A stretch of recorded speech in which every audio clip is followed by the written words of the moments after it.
أشهد أن لا إله إلا الله وحده لا شريك له وأشهد أن محمدا عبده ورسوله أما بعد فأعوذ بالله من الشيطان الرجيم بسم الله الرحمن الرحيم الحمد لله رب العالمين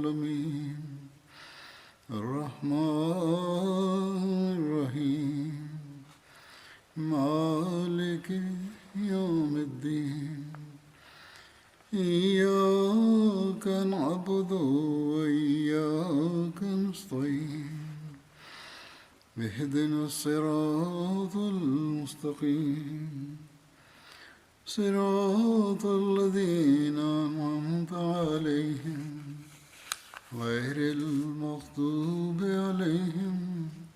After reciting the Tashahhud, Ta'awuz and Surah Al-Fatiha, Hazrat Khalifatul Masih V, Ayyadahullahu Ta'ala binasrihil Aziz stated, accounts from the life of Hazrat Abu Bakr Siddiq radiyallahu ta'ala anhu were being related 2 sermons ago, and it was mentioned that Suraka, in greed of the reward, also set out in pursuit of the Holy Prophet, peace and blessings of Allah be upon him.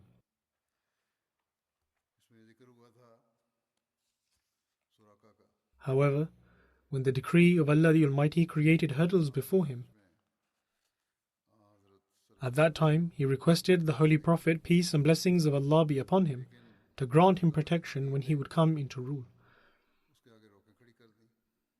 Furthermore, he also requested the Holy Prophet, peace and blessings of Allah be upon him, for this to be in writing. There are various narrations in this regard. According to one narration, the Holy Prophet, peace and blessings of Allah be upon him, addressed him whilst he was returning and said, O Suraka, what shall be your state when the bangles of the Chosroes shall be on your wrists? Suraka turned around in astonishment and stated that Chosroes, the son of Hurmuz, the Holy Prophet, peace and blessings of Allah be upon him, stated, yes, Chosroes, son of Hurmuz. Hence, during the era of Hazrat Umar radiyallahu ta'ala anhu's Khilafat, when the bangles, crown and girdle of the Chosroes were brought before him, Hazrat Umar radiyallahu ta'ala anhu called for Suraka and stated that raise your hands. He then placed the bangles around his wrists and said, proclaim that all praise belongs to Allah the Almighty, who seized both of these from the Chosroes, son of Hurmuz, and granted them to you.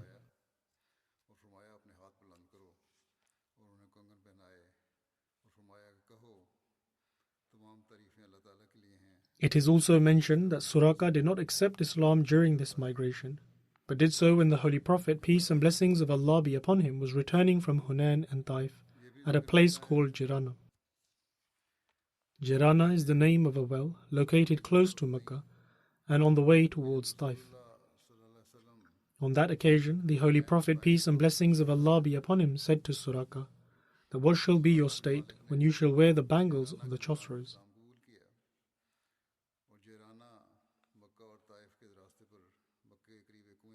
In Sirat Khatam al-Nabiyyin, Hazrat Mirza Bashir Ahmad Sahib radiyallahu ta'ala anhu has related this in the following manner. The Holy Prophet, peace and blessings of Allah be upon him, started off, but only a short time had passed when Hazrat Abu Bakr noticed that a man was racing his horse in pursuit of them. Upon this, Hazrat Abu Bakr worriedly said, O Messenger of Allah, a man pursues us. The Holy Prophet, peace be upon him, stated that do not worry, for Allah is with us. This pursuant was Suraka bin Malik, who describes the tale of his pursuance in the following words.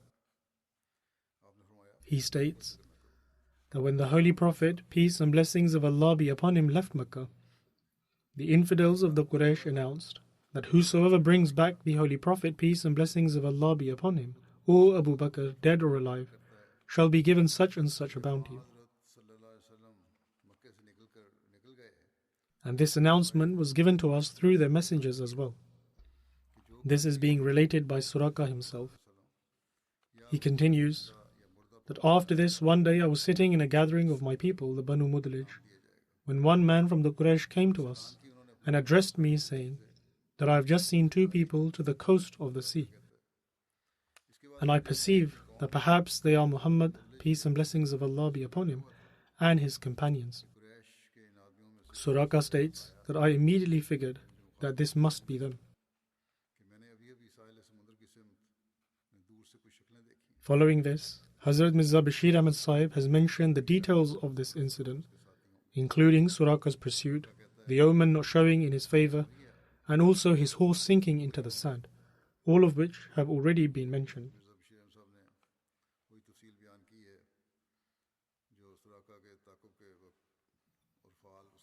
In any case, Suraka continues to relate that this entire ordeal led me to believe that this man's star is prosperous and that in the end, the Holy Prophet, peace and blessings of Allah be upon him, would be victorious. And so, in a gesture of peace, I said that your people have set such and such a bounty for your assassination or capture, and people have planned such and such against you. And I also came with the same intention, but now I shall return.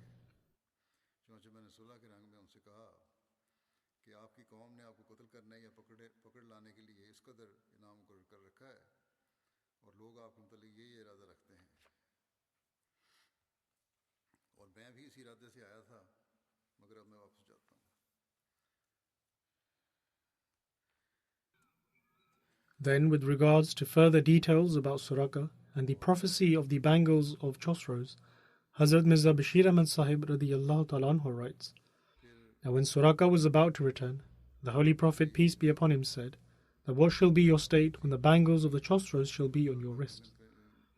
Astonished, Suraka inquired that Chosroes, son of Hurmuz, the emperor of Iran? Yes, responded the Holy Prophet, peace be upon him. Suraka's eyes were left wide open in amazement. A Bedouin of the Arabian desert and the bangles of the Chosroes, emperor of Iran? But look at the display of the power of truth.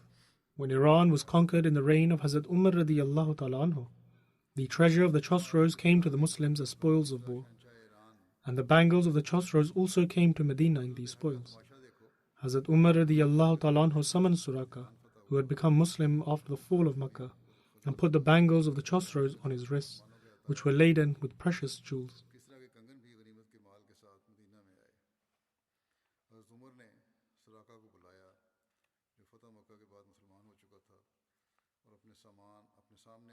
Whilst mentioning this incident, Hazrat Muslim Aud radiyallahu ta'ala anhu states that the Meccans announced a reward of 100 camels for whoever caught Muhammad, peace and blessings of Allah be upon him, or Abu Bakr, dead or alive. The announcement was made among the tribes around Makkah, and so, tempted by the reward, Suraka bin Malik, who was a Bedouin chief, started in pursuit of the party. Upon searching, he ultimately sighted them on the road to Medina, and upon seeing the two mounted camels, he realized that it was the Holy Prophet, peace and blessings of Allah be upon him, and Abu Bakr, and so he spurred on his horse after them. Hazrat Muslim Aud radiyallahu ta'ala anhu then mentioned the entire incident of Suraka's horse stumbling and falling, and also him seeking an omen by throwing arrows. Hazrat Muslim Aud radiyallahu ta'ala anhu then continues that Suraka states that the Holy Prophet, peace and blessings of Allah be upon him, rode with dignity and did not look back. Abu Bakr, however, looked back again and again, evidently out of fear for the safety of the Holy Prophet, peace and blessings of Allah be upon him.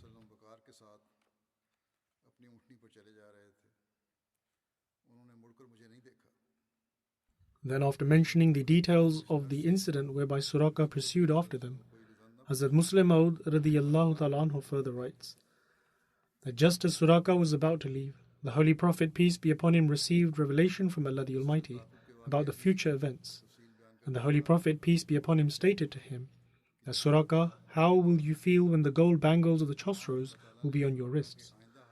In utter astonishment, Suraka asked, which Chosroes? Chosroes bin Hurmuz, the emperor of Iran? The Holy Prophet, peace and blessings of Allah be upon him, stated, yes. 16 or 17 years later, the prophecy was literally fulfilled. Suraka accepted Islam and went to Medina. And after the demise of the Holy Prophet, peace and blessings of Allah be upon him, first Hazrat Abu Bakr radiyallahu ta'ala anhu, and then Hazrat Umar radiyallahu ta'ala anhu became the Khalifas of Islam. The growing influence of Islam led the Iranians to attack the Muslims. But instead of defeating the Muslims, they themselves were defeated. The capital of Iran fell to the Muslims, who captured its treasures, including the gold bangles which the Chosroes wore when he would sit on the royal throne.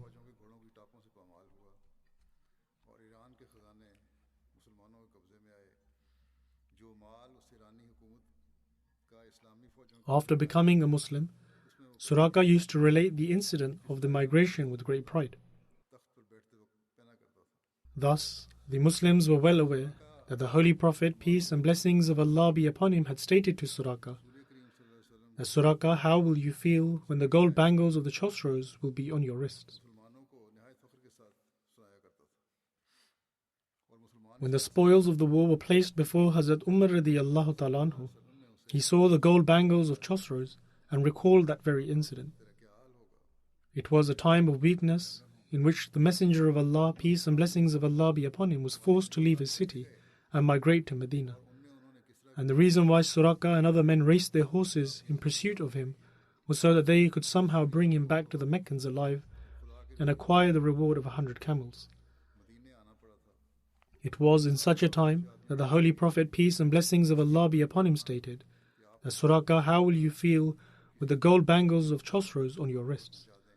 How grand a prophecy this was, and how manifestly clear was the news of the unseen. When Hazrat Umar radiyallahu ta'ala anhu saw the bangles of Chosroes before him, the power of God was visible before his eyes. He therefore sent for Suraka. And when Suraka came, Hazrat Umar radiyallahu ta'ala anhu ordered him to put on the gold bangles. Upon this, Suraka stated that, O Khalifa of the Messenger of Allah, it is forbidden for Muslims to wear gold. Hazrat Umar radiyallahu ta'ala anhu stated that this is true, but not for occasions such as this one.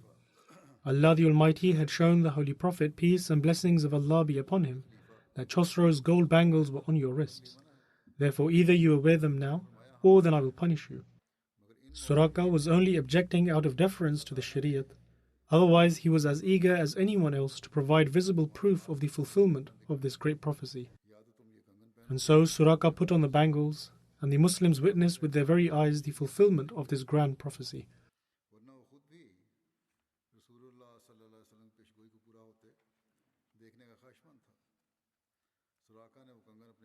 It is further mentioned that on his way back, Suraka encountered an envoy that was sent to seek out the Holy Prophet, peace and blessings of Allah be upon him. They asked Suraka for any information about the Holy Prophet, peace and blessings of Allah be upon him. But Suraka not only refrained from telling them anything, but he spoke to them in such a manner that caused them to halt their search.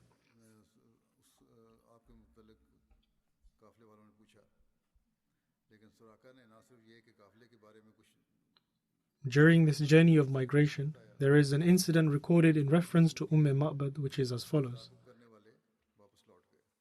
It is said that during the journey of migration, the caravan of the Holy Prophet, peace and blessings of Allah be upon him, stopped by a tent to acquire provisions for their journey.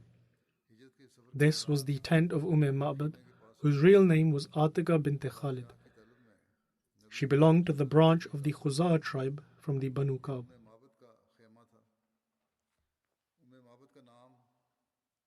And she was the sister of Hazrat Hubaysh bin Khalid, who was a companion and had the honor of relating traditions of the Holy Prophet, peace be upon him.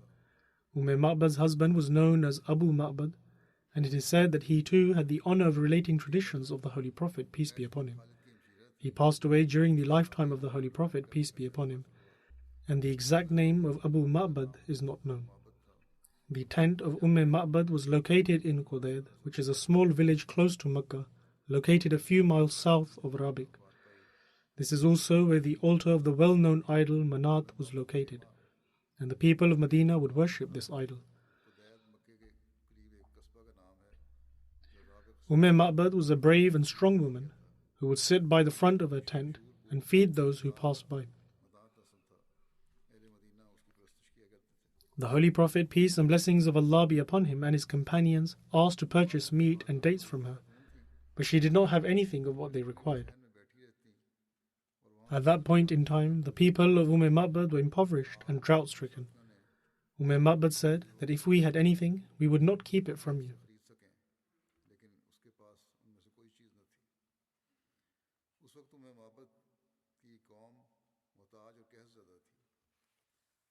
The Holy Prophet, peace and blessings of Allah be upon him, saw a goat in one corner of the tent and inquired, "O Ma'bad, what is the condition of this goat?" She replied, "This goat has been overcome by weakness to the extent that it cannot keep up with the herd."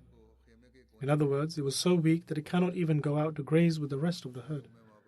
The Holy Prophet, peace be upon him, asked, "But does it give milk?" She replied that it is so weak that it would be impossible for it to produce any milk.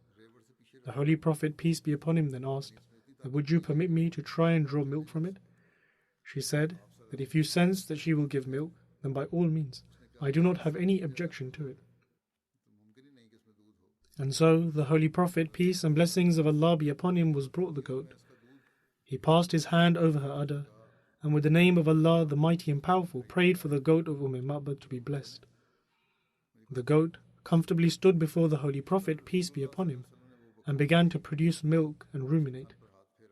Then the Holy Prophet, peace be upon him, sought a vessel from them, large enough to satiate an entire gathering. The goat produced so much milk to the extent that the froth overflowed from the vessel. The Holy Prophet, peace be upon him, offered the milk to Ma'bad, who became fully satiated. He then offered the milk to his companions, who also became fully satiated. And after everyone else, the Holy Prophet, peace be upon him, himself drank from the milk, and stated that he who serves others to drink should be the last to drink himself. After a brief pause, the Holy Prophet, peace be upon him, milked the goat once more, until the vessel was full again. He left that vessel with Ma'bad and purchased the goat from her and continued on his journey.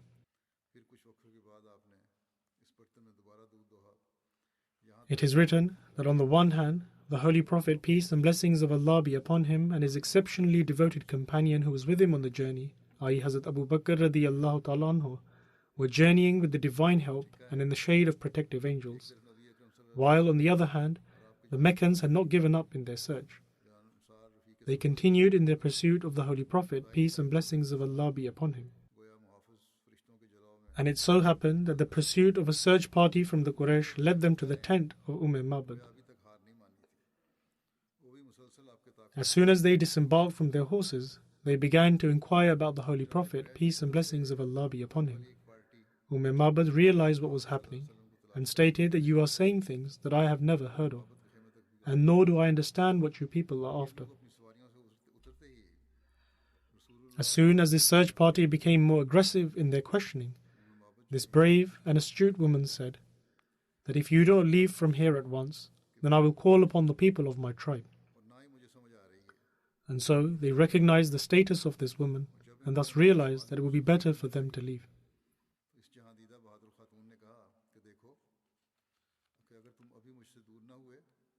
The Holy Prophet, peace and blessings of Allah be upon him, was still en route when he met Hazrat Zubair, who was returning along with a Muslim caravan of merchants from Syria. Hazrat Zubair presented the Holy Prophet, peace and blessings of Allah be upon him, and Hazrat Abu Bakr radiyallahu ta'ala anhu with white clothes. And in reference to this meeting, Hazrat Mirza Bashir Ahmad Sahib radiyallahu ta'ala anhu writes, on the way, the Holy Prophet, peace and blessings of Allah be upon him, met Zubair bin al-Awam, who was returning to Mecca with a small party of Muslims from a trading expedition in Syria.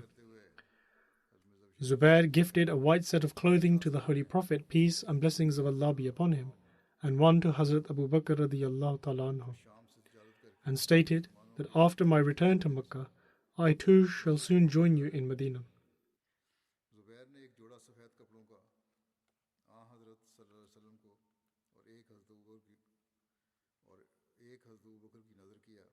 There is a narration in Bukhari which states that on the way, many of the caravans that would pass by would recognize Hazrat Abu Bakr radiyallahu ta'ala anhu, as he would often embark on trade journeys using those routes, and they would inquire who he was with. And Hazrat Abu Bakr radiyallahu ta'ala anhu would reply that he shows me the way. هَذَا الرَّجُلُ يَهْدِينِي السَّبِيلَ. That is, that this person guides me to the right path. People would assume that the Holy Prophet, peace be upon him, was his guide, whereas Hazrat Abu Bakr radiallahu ta'ala anhu meant in terms of spiritual guidance. With regards to this, Hazrat Mirza Bashir Ahmad Sahib radiallahu ta'ala anhu writes that since the profession of Hazrat Abu Bakr was that of a businessman, he would travel this route to and fro continuously, and most people recognized him, but were not familiar with the Holy Prophet, peace be upon him. As such, they would inquire of Hazrat Abu Bakr that who is the man ahead of you? And Hazrat Abu Bakr would respond, Hada yahdini as-sabil. That is, he is my guide. They would think that he is a guide hired by Hazrat Abu Bakr to direct his route, but the actual intent of Hazrat Abu Bakr radiallahu ta'ala anhu was something else. With regards to reaching their final destination, it is written that on the Monday, after traveling for 8 days, with the help of God they finally reached Quba, which was en route to Medina. It is mentioned in Hadith that the Holy Prophet, peace and blessings of Allah be upon him, was born on a Monday, he left Makkah on a Monday, he arrived in Medina on a Monday, and passed away on a Monday.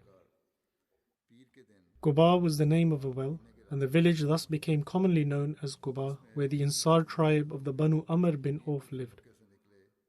This village was situated at a distance of 2 miles from Medina, and according to other opinions, Quba was situated at a distance of 3 miles from Medina and was also known as Aliya bin Aliya. The Muslims in Medina had heard about the Holy Prophet, peace be upon him's departure from Mecca, and so every morning they would go up to Harra and wait for him. Medina is situated between 2 Harras. A Harra is a dark stony terrain. Harra Waqim is situated to the east of Medina and is also known as Harra Banu Qurayza, and the other one is called Harratul Wabra, which is situated at a distance of 3 miles from Medina. They would wait until the intense heat of the afternoon would compel them to leave. They would go in the morning and wait and then return in the afternoon. One day, the people of Medina waited for quite a while before returning, and as they reached their homes, a Jew climbed onto one of their forts in order to do some work, and saw the Holy Prophet, peace and blessings of Allah be upon him, and his companions, who were wearing white clothes, and the mirage was moving away from them. Upon seeing this, the Jew could not hold back and loudly cried that, O Arabs, here comes your leader who you were waiting for.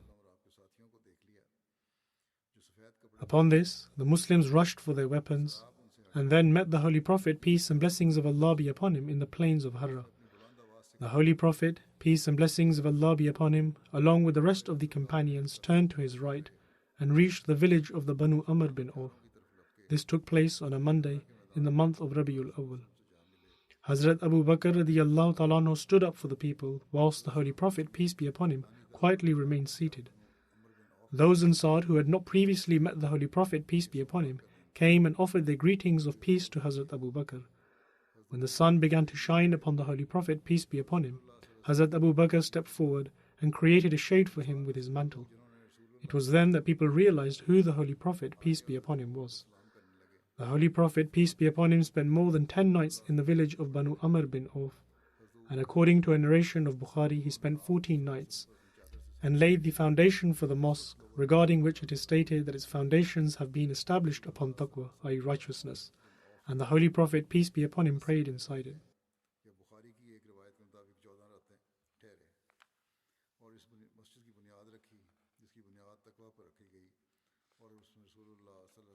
According to this narration of Bukhari, the Holy Prophet, peace be upon him, spent more than 10 nights in Quba, and according to another narration, the Holy Prophet, peace be upon him, spent 4 days in Banu Amr bin Auf, i.e. Quba, that is Monday, Tuesday, Wednesday and Thursday, and on Friday the Holy Prophet, peace be upon him, left for Medina.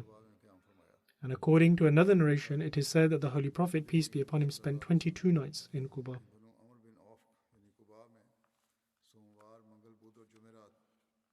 With regards to the Holy Prophet, peace be upon him's arrival in Quba, Hazrat Muslim Maud radiyallahu ta'ala anhu states that after seeing off Suraka and having travelled some distance, the Holy Prophet, peace be upon him, arrived in Medina. The people of Medina were eagerly awaiting his arrival, and a more auspicious day could not have dawned for them. For the sun which had risen from Mecca had come instead to shine on Medina.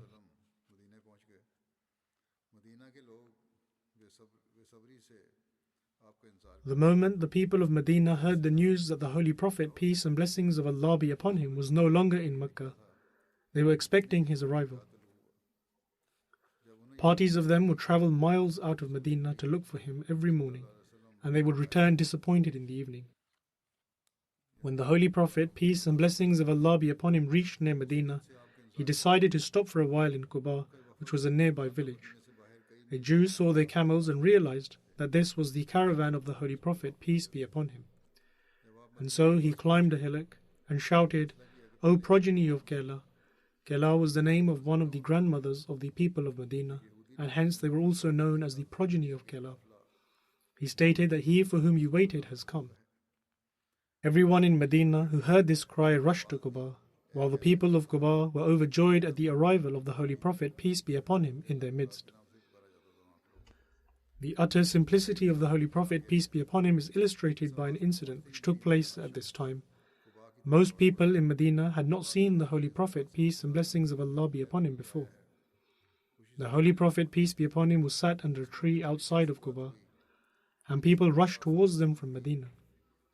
And since the Holy Prophet, peace be upon him, was sat in a most simple manner, many of them who were unaware took Hazrat Abu Bakr radiyallahu ta'ala anhu for the Holy Prophet, peace be upon him.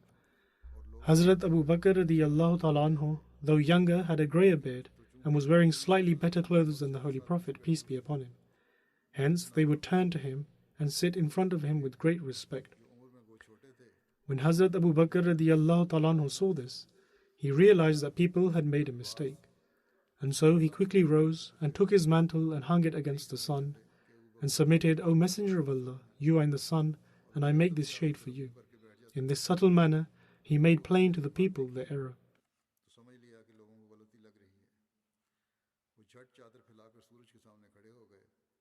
Whilst mentioning the details of this incident, Hazrat Mirza Bashir Ahmad Sahib radiyallahu ta'ala anhu has referenced a narration of Bukhari and writes, "There is a narration in Bukhari related by Bara bin Azib that I have never seen the Ansar as happy as they were at the arrival of the Holy Prophet, peace be upon him, to Medina on any other occasion."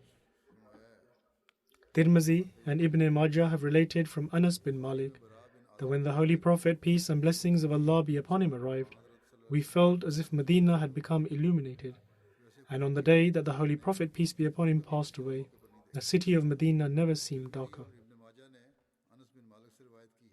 After meeting the people who had come to receive him, the Holy Prophet, peace be upon him, due to a reason which history has not recorded, did not enter the city directly.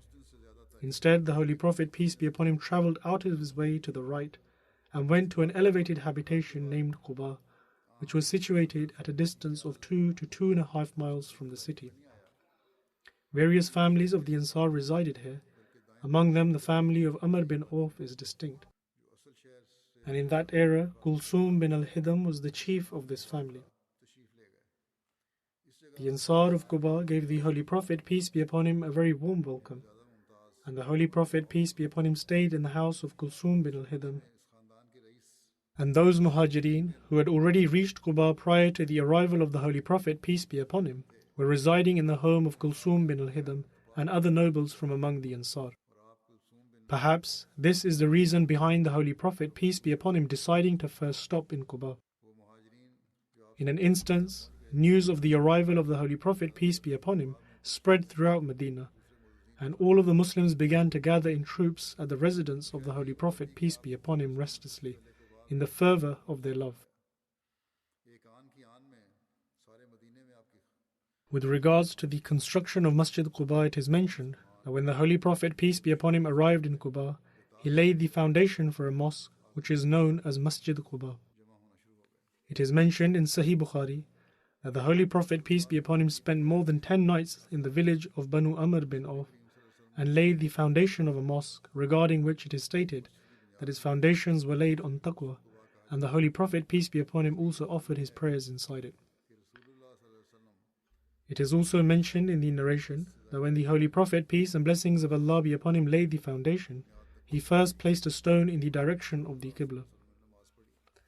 Thereafter, Hazrat Abu Bakr radiallahu ta'ala anhu placed a stone, and then Hazrat Umar radiallahu ta'ala anhu placed a stone next to Hazrat Abu Bakr's stone.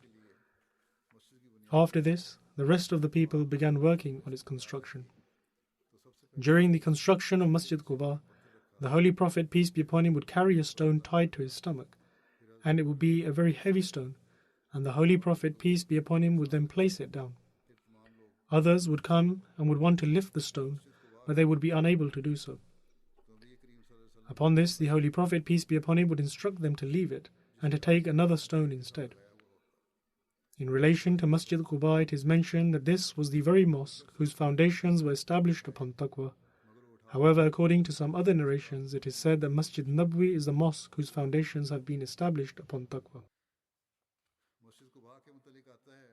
It is mentioned in Sirat al-Halabiyah that there is no contradiction in the two narrations, because both mosques have been established upon the foundation of taqwa. And this view has been supported by Hazrat Ibn Abbas radiyallahu anhuma.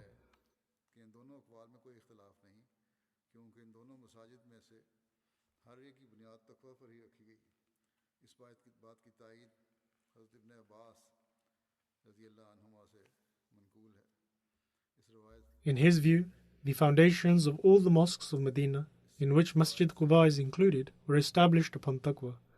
But the mosque regarding which the verse of the Holy Quran was revealed was indeed Masjid Quba. After spending 10 or 14 nights in Quba, the Holy Prophet, peace be upon him, left for Medina.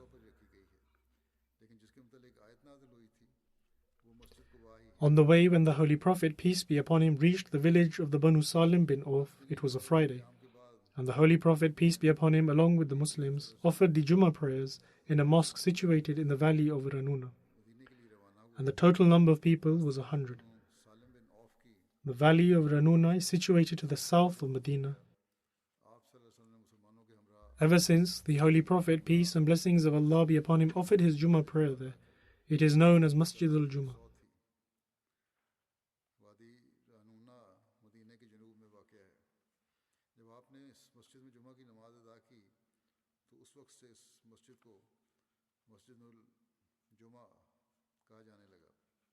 And this was the first Jummah offered in Medina, and perhaps the mosque was built afterwards and was named Masjid al-Jummah because the Holy Prophet, peace be upon him, offered his Jummah there. It is then mentioned that after offering the Jummah prayers, the Holy Prophet, peace and blessings of Allah be upon him, mounted upon his camel and left for Medina, and he had seated Hazrat Abu Bakr radiyallahu ta'ala anhu behind him.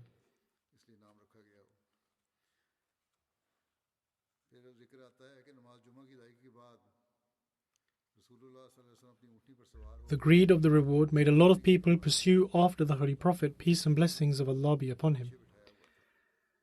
There is an incident mentioned in the books of history. Buraidah bin Husayb relates that when the Quraysh announced a reward of 100 camels for whoever goes after the Holy Prophet, peace and blessings of Allah be upon him, and brings them back dead or alive, I was also tempted by greed. Subsequently, I set out with 70 riders from the Banu Saham and met with the Holy Prophet, peace be upon him. The Holy Prophet, peace be upon him, asked me who I was, to which I replied, Buraidah. Upon this, the Holy Prophet, peace be upon him, turned towards Hazrat Abu Bakr radiyallahu ta'ala anhu and stated, O Abu Bakr, we have been granted relief and our matter has eased. The Holy Prophet, peace be upon him, then stated, which tribe do you belong to? I replied that the tribe of Aslam. The Holy Prophet, peace be upon him, said, may peace be with them. He then asked from which progeny, to which I replied from among the Banu Saham. The Holy Prophet, peace be upon him, then said, O Abu Bakr, you are very fortunate. Buraidah then asked the Holy Prophet, peace be upon him, that who are you? The Holy Prophet, peace be upon him, replied, I am Muhammad sallallahu alaihi wasallam, son of Abdullah, the messenger of Allah. Upon this, Buraidah said, I bear witness that there is none worthy of worship except Allah, and Muhammad, peace be upon him, is his servant and messenger. Buraidah then accepted Islam, and also all those who were with him. Buraidah then stated that all praise belongs to Allah. The Banu Saham accepted Islam wholeheartedly without any compulsion. The following morning, Buraidah stated, O Messenger of Allah, you ought to enter Medina with a flag. He then took off his turban and tied it to a spear and began walking ahead of the Holy Prophet, peace be upon him, and the Muslims then entered Medina.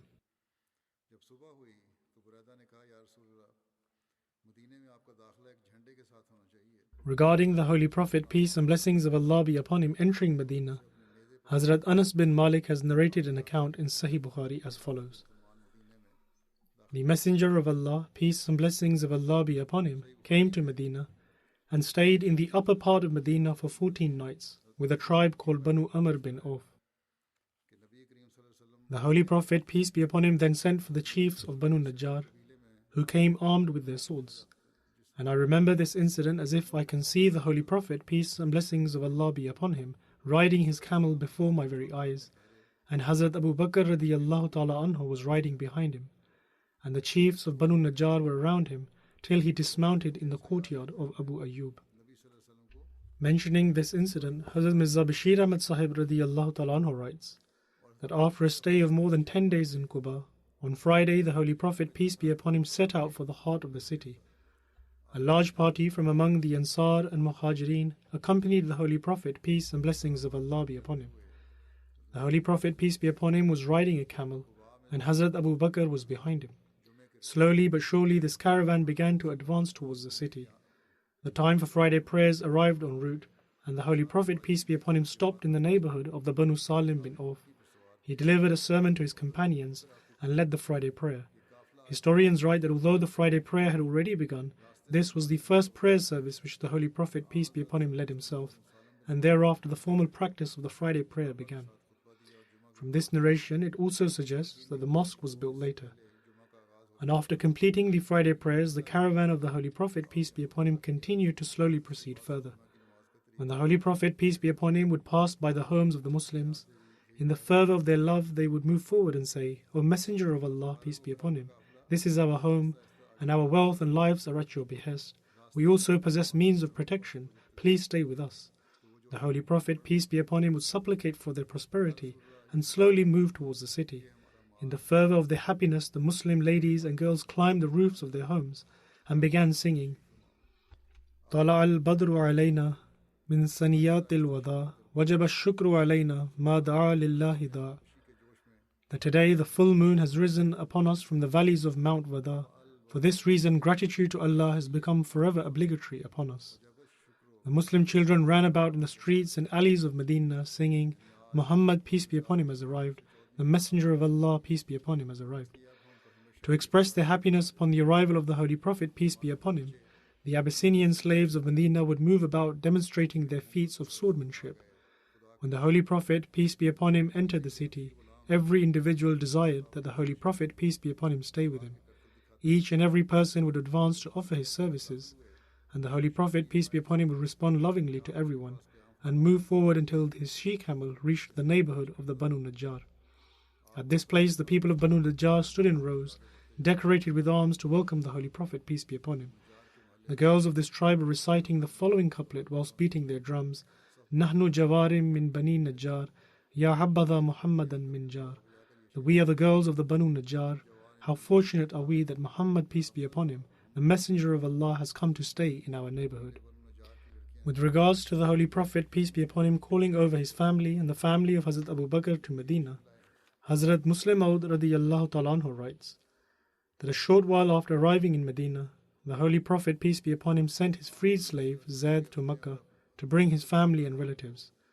The Meccans had been overwhelmed by the sudden and well-planned departure of the Holy Prophet, peace be upon him, and his followers, and so for some time they stopped their cruelty to the Muslims.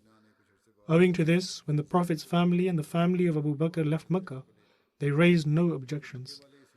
The two families reached Medina safe and sound, and in the meantime the Holy Prophet, peace be upon him, laid the foundations of a mosque on the site he had bought, and after this he built houses for himself and for his companions. After migrating to Medina, Hazrat Abu Bakr stayed in Sunnah with Hazrat Khubayb bin Usaf. Sunnah was the name of a place on the outskirts which was approximately 2 miles from Masjid Nabwi. Hazrat Khubayb belonged to the Banu Haris bin Khazraj tribe. And according to one narration, it is mentioned that Hazrat Abu Bakr stayed with Hazrat Kharja bin Zayd. And according to some narrations, Hazrat Abu Bakr built his house and clothes mill in Sunnah and began trading from there. Inshallah, these accounts will continue in the future.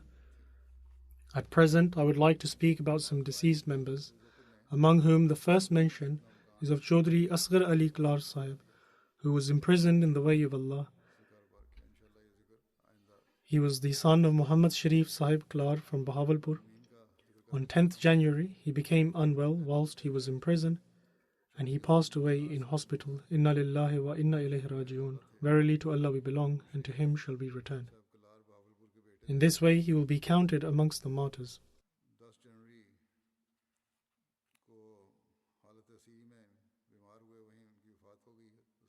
According to the details, on 24th September 2021, he was, God forbid, charged under the blasphemy law under section 295C at the Baghdadul Jadid police station in Bahawalpur. They instantly sanctioned Ahmadis under the blasphemy law.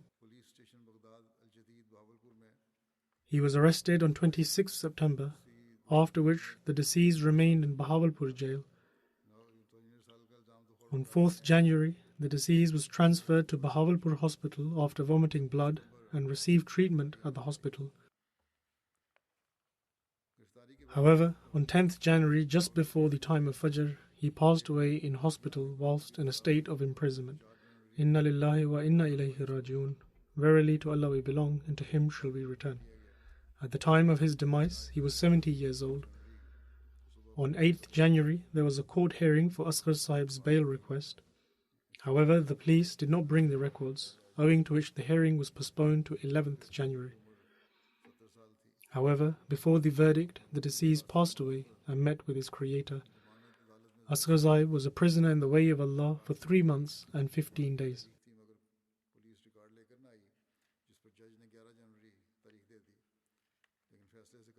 In 1971, whilst he was still young, the deceased pledged allegiance and joined the Ahmadiyya community himself after completing his matriculation examination.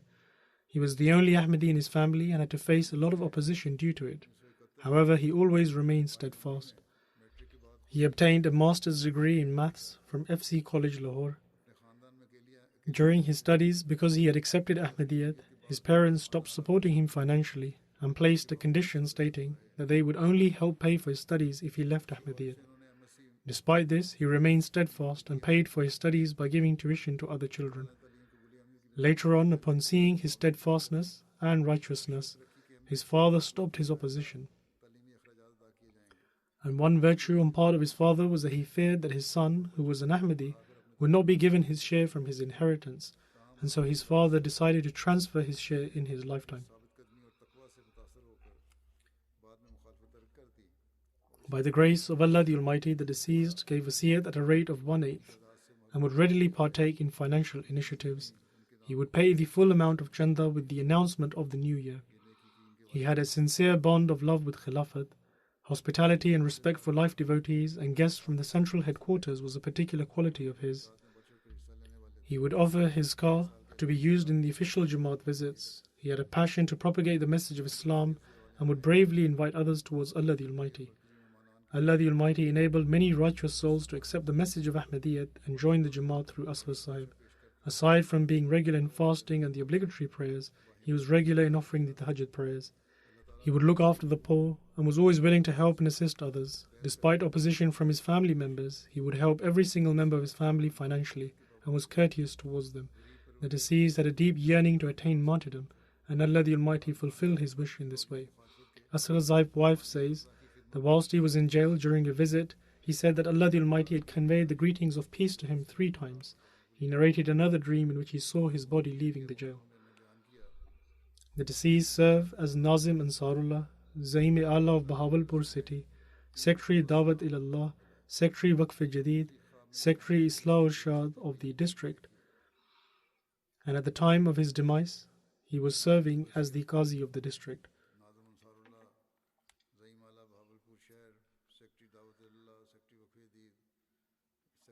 Asghar Sahib is survived by his wife, 2 sons and 1 daughter.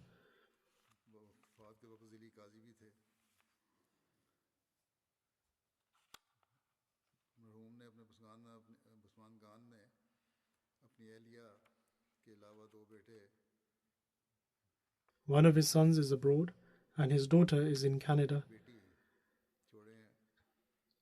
May Allah the Almighty shower His mercy and forgiveness on Asghar Ali Klar Sahib and elevate his station, and may Allah the Almighty bestow steadfastness and patience to those who He leaves behind and enable them to follow in His footsteps.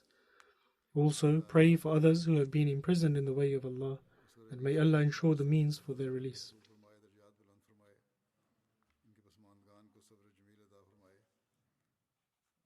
The next mention is of Mirza Mumtaz Ahmad Sahib, who was a worker in Wakalat-e-Uliya Rabwa. He passed away at the age of 85. Inna lillahi wa inna ilayhi raji'un.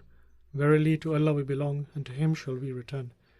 He was a Musi by the grace of Allah the Almighty, and Ahmadiyyat was established in his family through his father, Captain Dr. Sher Muhammad Ali Sahib, who accepted Ahmadiyyat in 1923. Mirza Mumtaz Ahmad Sahib began working as a clerk in the office of Amanat Tehreek-e-Jadid in April 1964 and served in this post for the remainder of his life, a span of 58 years. He was married to Majda Begum Sahiba, daughter of respected Chaudhry Muzaffar Din Bengali Sahib, and Allah the Almighty blessed them with 2 sons and a daughter.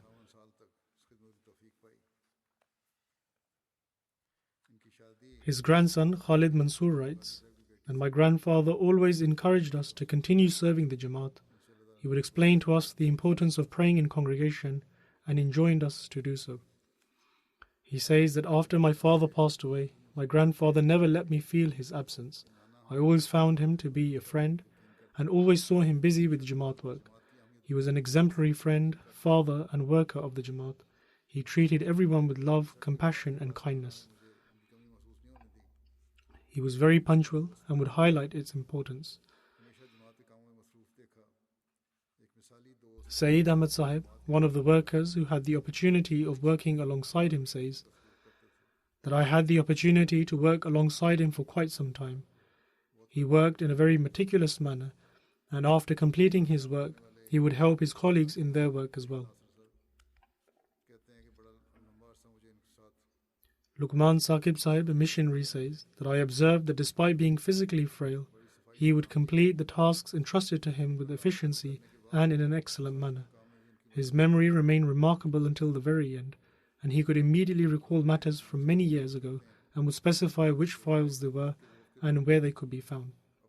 He appreciated decent jokes and would enjoy them, yet at the same time it was not in his nature to talk or converse unnecessarily. If there was some extra time after he had completed his work, he would remain seated in the office and go over some old files. Dr. Sultan Mubashir has also written that he was very humble, and despite being a senior worker, he would always wait his turn and never expressed any haste when he visited the hospital.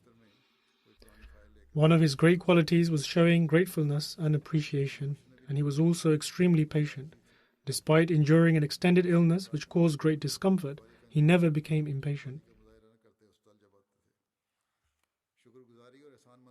His circle of friends was very small. It comprised a few friends from the office. I myself have seen him to be very quiet in nature and interacting with his close friends. And it was his routine to go straight home from the office and then from home to the office. He worked very hard and he lived his life with sincerity and loyalty. May Allah the Almighty grant him His forgiveness and mercy, and may Allah the Almighty enable his children to carry on his virtues. The next mention is of retired Colonel Dr. Abdul Khalik Sahib, who was the former administrator of the Fazl-e-Umar Hospital. He recently passed away at the age of 97. Inna lillahi wa inna ilayhi raji'un. Verily to Allah we belong, and to Him shall we return. He was a Musi by the grace of Allah the Almighty, and Ahmadiyyat was introduced to his family through his father Mian Muhammad Alam Sahib, who accepted Ahmadiyyat in 1919.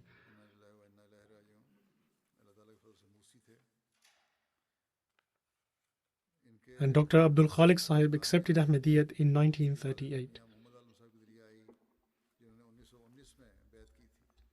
Whilst recounting the incidents surrounding his own Bai'at, he states that our father had subscribed to Al-Fazl, and I was introduced to Ahmadiyyat by studying that.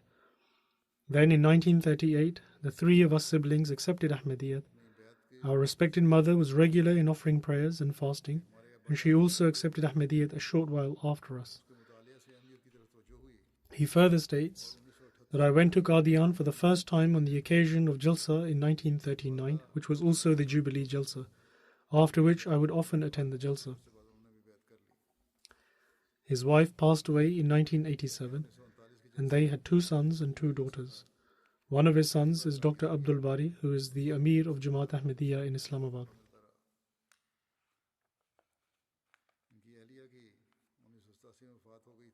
When the government of Bhutto issued the unjust ordinance declaring Ahmadis as non-Muslims in 1974, Dr. Sahib resigned from his government job and offered his services under the Nusrat Jahan scheme.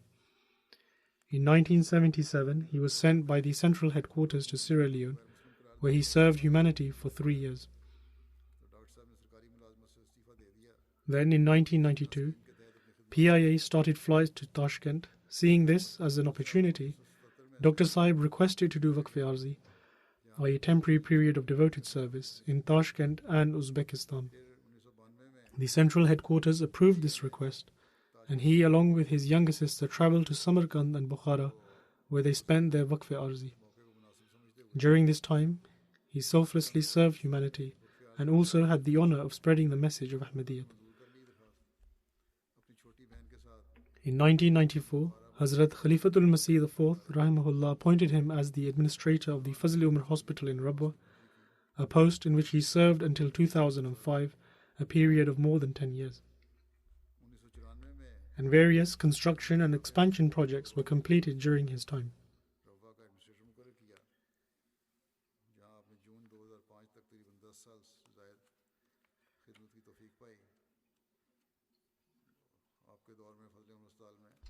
Then it is mentioned, perhaps by one of his children, that despite being 80 or 81 years of age at the time, he had a youthful spirit of service. But at the same time, he was aware that old age was dawning upon him, and thus he wrote a request to me in 2005 for retirement, and thereafter he officially took retirement. He then took up residence in Islamabad, and he also had the opportunity to serve as the local Qazi in Islamabad.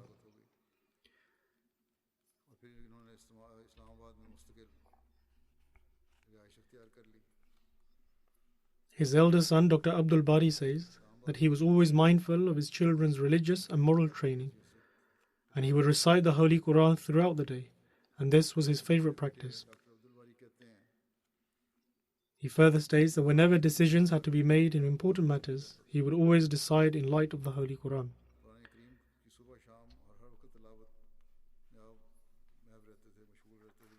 His son-in-law, Dr. Muzaffar Ali Nasir, who is the Naib Amir of District Wakand, says that to this day I've never seen anyone recite the Holy Quran as much as he did.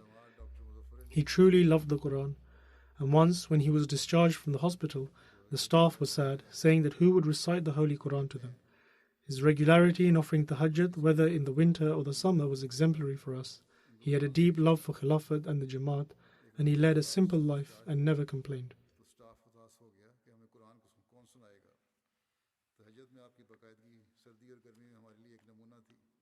His brother's grandson, Abdul Samad Rizvi Sahib, writes that he endured every hardship and would give up his own happiness for the sake of attaining Allah the Almighty's pleasure. He further states that I had the opportunity of staying at his home in Rabwa on many occasions, and his personality was a means for me to recognize the living God. The standard of his tahajjud prayers was exemplary, and the honor and love for Khilafat was deeply rooted within him, and this proved to be an excellent means for our moral training.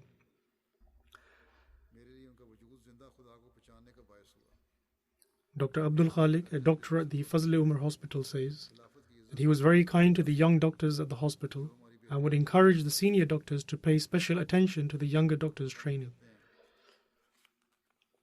He overlooked the finances of the hospital with honesty and care, and he tended to the poor and needy by spending out of his own pocket. Dr. Ashraf Muhammad Ahmad says that he was extremely considerate, tender-hearted and forbearing. He was very kind and did not have the habit of speaking much. He further states that he kept a detailed watch over administrative matters and would ensure that principles were adhered to.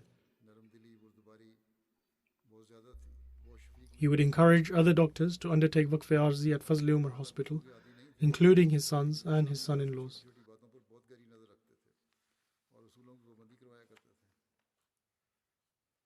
May Allah the Almighty grant the deceased His forgiveness and mercy and enable his children to carry on his virtues. After the Friday prayers, I will lead these funeral prayers in absentia.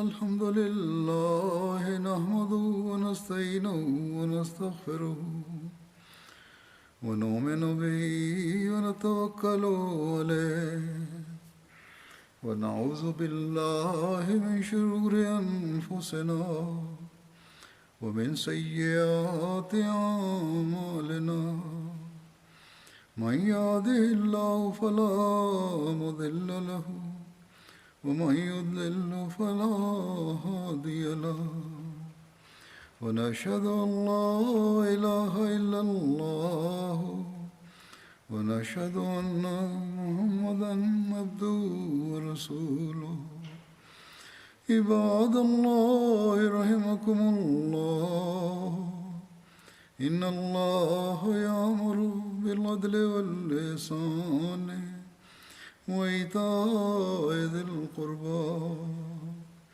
وينهى عن الفحشاء والمنكر والبغي يعظكم لعلكم تذكرون اذكروا الله يذكركم وادعوه يستجب لكم ولذكر الله